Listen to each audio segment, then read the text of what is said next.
Welcome to Food Friends, a podcast inspiring home cooks to try new dishes in the kitchen by sharing trusted recipes, tips, and friendship. Hi, I'm Sonia. And I'm Carrie. We met in Los Angeles over 15 years ago as personal chefs and haven't stopped talking about food since. We're so glad you're here. Hi, Sonia. Hi, Carrie. Sonia, what was your best bite this week? So my best bite of the week was a muffin. I have to tell you all about it. I don't know if I've mentioned this to you yet. I probably have. There's this really sweet farmer at the farmer's market who this year, we've really forged a new level to our friendship. It started out where I would give him cookies and he would give me something discounted or whatever. And it's just escalated to epic bartering. And now what's happening is he makes requests and or he gives me fruit and says, make something with this. I mean, first of all, I have to stop Yes. you. I so respect this person and their strategy that now you get their friendship going and then you really start bartering and then you're like, here, this is what I'm craving and I'll give you some of the ingredients because he understands what I also understand, which is that you're an absolutely incredible baker. He's accusing me of helping him gain weight before his wedding. But he's been so generous to me this year with fruit. I feel really special and blessed. And the fruit that he and his family grows is just amazing. So he gives me a pile of stuff. And recently he gave me a pile of apricots, a lot of which I froze. And so I had apricots, I had berries. I was like, he loves getting morning things. I kind of sense that he's more of a cake person than a pie person. I've given him sort of galettes and other things. I feel like he gravitates to the cakes. And so a muffin to me is like a breakfast cake, right? It's an acceptable version of cake that you can eat in the morning. Absolutely. And I also am going to stop you and just say one other thing, which is that if you're a farmer and you spend all this time growing, tending to your crops, packing them up, bringing them to the farmer's market, you want to put them in the hands of people who are going to really treat your ingredients well. And so I love that you've also been taking notes on him. He likes less pie, more cake. It's just my more sense. breakfasty. It's my sense. Well, I mean, this is what we did when we were personal chefs, right? You uncover what people really like to eat and then you start to cook things for them. And we got paid to do that, but that's what home cooks do every single day with the people that they cook dinner for or lunch for or muffins for. So, okay, I've digressed us again. No, Sorry. I love baking, but I don't love eating baked goods all the time. So having someone to bake for is actually my dream. So I had recently shared on one of our episodes, I think it was the travel food episode, an Allison Roman blueberry muffin recipe, which is an excellent recipe. If you're looking for a great blueberry muffin, I highly recommend that. But for this, I want to create an apricot raspberry muffin because those are things I had on hand. But I could do this with any combination of things. So I was looking for like a good base muffin recipe, of which there are several that I found. And I ended up gravitating towards one in particular, partly because of the reviews. I really read what people comment, like what they're saying. And everyone will tell you, like, I tried this with peach. I tried this with blackberry. I tried this with this or that. And you get a sense of what's working and whatnot. So King Arthur Baking has a recipe called the Best Basic Muffin Recipe, a master formula and delicious variations. How smart is that? I think that's so smart. I know that there are other recipes out there, like Melissa Clark has a meatball with any kind of meat you have. And I have to say those don't call to me because they're so open that I don't see the forest through the trees. So you use this with the ingredients that you had, though. Well, what I would say about this is what this article does is it gives you a recipe and it explains multiple very specific variations. So I think it's really helpful if it's someone like you who's like, I need more direction. I actually think this recipe gives you a ton of direction for this style of recipe. And for someone like me who's like, I want to feel free in the kitchen. I don't like too much direction. It talks to both of us. Yeah, I think they really I like that. So the base of it is very straightforward. It's flour and they give it to you by weight, which I recommend having a scale if you want your baking to turn out even better. Sugar, baking powder, salt, milk. I think you could use a non-dairy milk for this easily, vanilla. And then they recommend either vegetable oil or melted butter, which I also love. So you could use either. And then 2 eggs. Pretty staple ingredients. So one of the things they tell you is when you're looking for that height in your muffin, there's two things that contribute to it. One is a hot oven. So they have you bake these at 425, which is not what you usually bake cakes at. 425 is high. It's very interesting. I crank my oven up for a lot of savory things, but I've never, that is really interesting. Yes. It's the same idea as like a biscuit or like a croissant where you're really pushing that butter and it's creating steam and it's helping it rise. Yeah. Right? And they're giving you really specific reasons for each of these. You could read about more detail, but they're saying one of the things for height and fluffiness is 425. The other thing is the baking powder.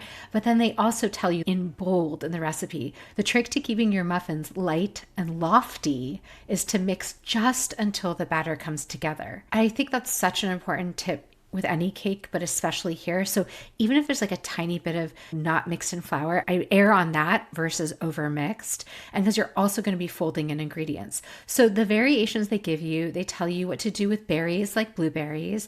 They tell you what to do if you want to add something like oatmeal to your muffin and make it heartier muffin with cinnamon and oatmeal, which I really love too. And then they give you fruit by weight. And I think I looked at a couple recipes too, just to confirm the weight amount of the fruit. You could just look up peach muffins or apricot muffins and see how much fruit they tell you. And then I did that amount of fruit by weight with apricots and raspberries.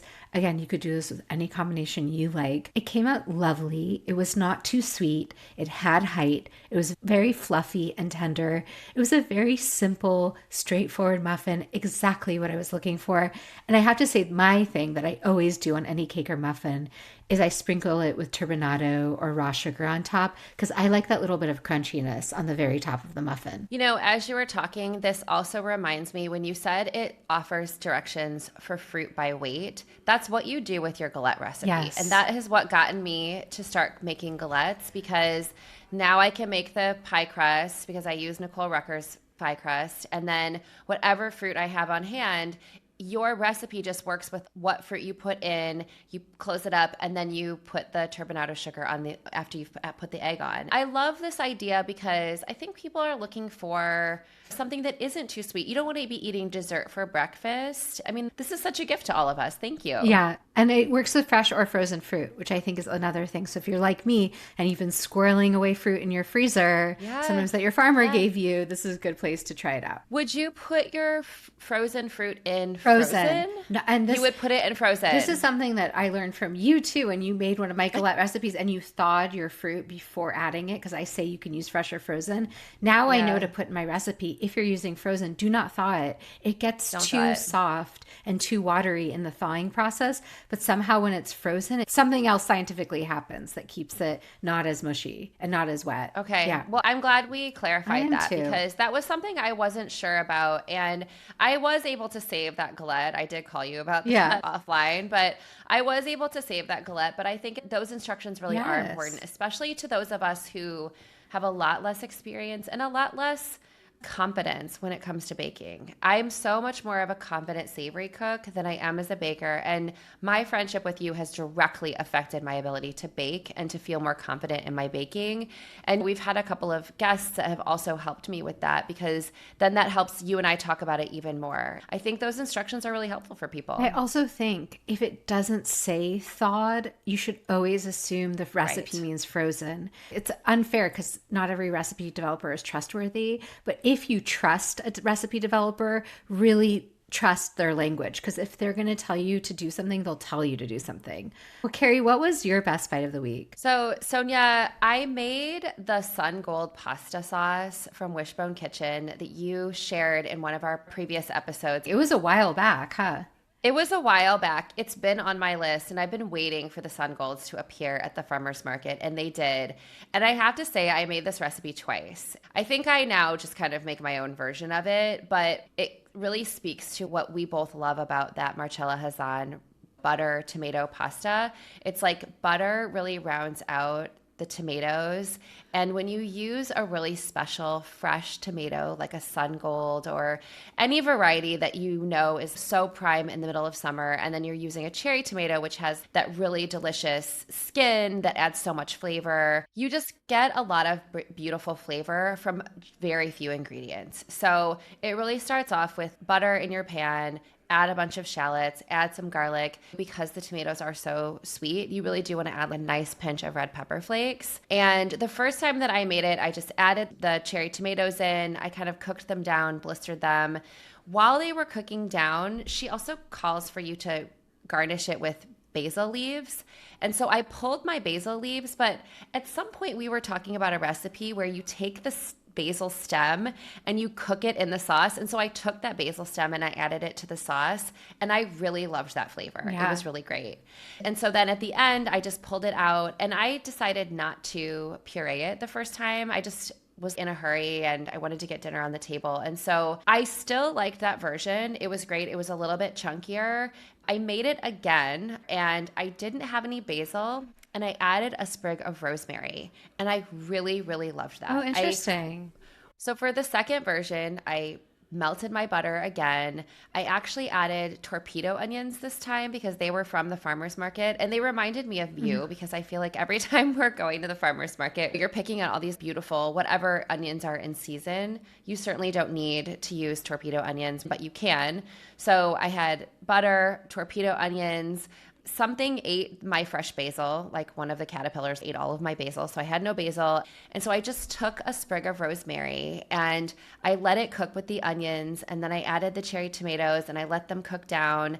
And once they were cooked down, I took that sprig of rosemary out, I pureed it. That gold color is so beautiful, and I really like the texture of the puree. It makes it so silky, right? It was so silky. What I really liked about it is I think the rosemary added more of a savoriness, where I feel like the basil adds a lot of sweetness. Basil and tomato is the perfect combination, but the rosemary was really interesting, and we liked that one actually a little bit better. Yeah, I love that recipe. Butter and tomato is forever the best combination. I love how quickly this comes together. It's like a super fast weeknight meal, but that feels really special. And sun golds are at the market for a very long time. It's one of the staples now at most farmers markets, but you would also use like a regular cherry tomato if you couldn't find a sun gold. It's really about the butter, a sweet tomato, and then pureeing it. But when it's golden, when it's that orange color, it's just so beautiful. Yeah, it's unexpected and it's really seasonal. Yeah. But this is kind of one of those dishes that feels of the moment, of the summer, and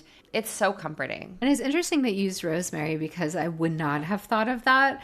And I do think rosemary is really good. I also think thyme is really good with tomatoes. Sometimes when I'm doing tomato confit, like when I'm preserving tomatoes from the summer, I'll add thyme to it because it also has that sort of savoriness, earthiness, woodsiness. Like rosemary is very woodsy. Basil is more anisey.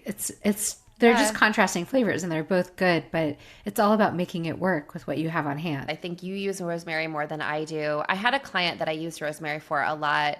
And last summer, I remember we had a listener from Albuquerque who asked, how do you use those winter herbs in your summer dishes? And I thought, you know what? I'm just going to try this and see how it works. Rosemary is growing the same time as my tomatoes, and I really love that flavor. Well, this has been so fun. I can't wait for our next Best Bite. Until next time. Bye. Bye. Thanks for being our food friend. If you enjoyed our podcast, please subscribe, leave us a review, and share this episode with friends. We love hearing from you, so follow us on Instagram or drop us a line at foodfriendspodcast.com. Yes, we'd love to hear from you and your food friends. Happy cooking and eating.